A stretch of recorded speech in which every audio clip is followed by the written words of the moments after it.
Laban sa gintong medalya, Justin Brownlee versus Hollis Jefferson. Ganda ng mga corner 3 dito ni Justin Brownlee na bad trip naman ang player na to. Eto, parang dinapuan ni Kobe Bryant si Hollis Jefferson, binuhat ang team ng Jordan. Tuwing makakahawak ng bola, sigawan ng fans dito sa China.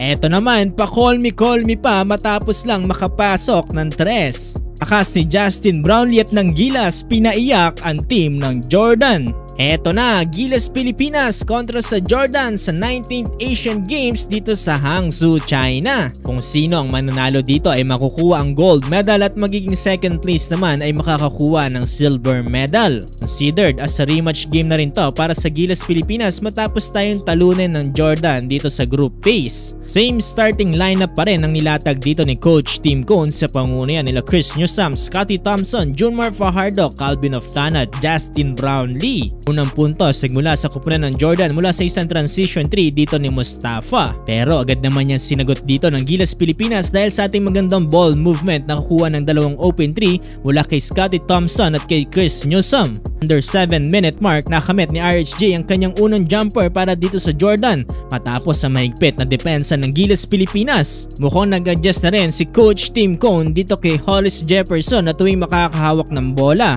ay automatic na double team na kagad, which is nakikita natin na nagiging effective dahil lumalamang ang Gilas. 20 seconds, nice 3-pointer mula kay Justin Brownlee para isarado sa 17-12 itong first quarter.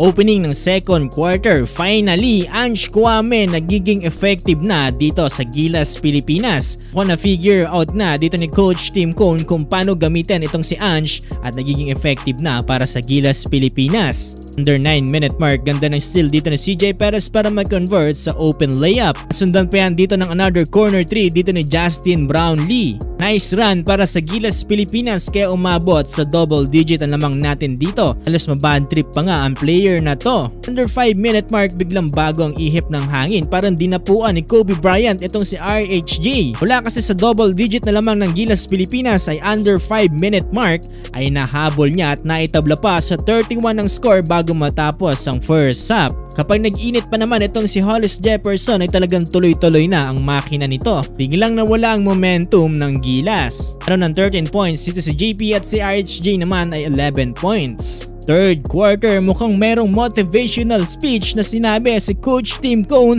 at bigla na lang gumanda ang shooting ng Gilas Pilipinas. Nice back-to-back 3 para kay Newsome at Scottie Thompson. Ganda ng adjustment sa depensa ni Coach Tim kaya naman hindi basta-basta makapasok sa ilalim itong Jordan. Nice buzzer beater pa para kay Japet Aguilar para magpa-boost ng confidence ng Gilas. Tapos sa third quarter, makyat na sa double digit na lamang dito ng Gilas Pilipinas, 51-41.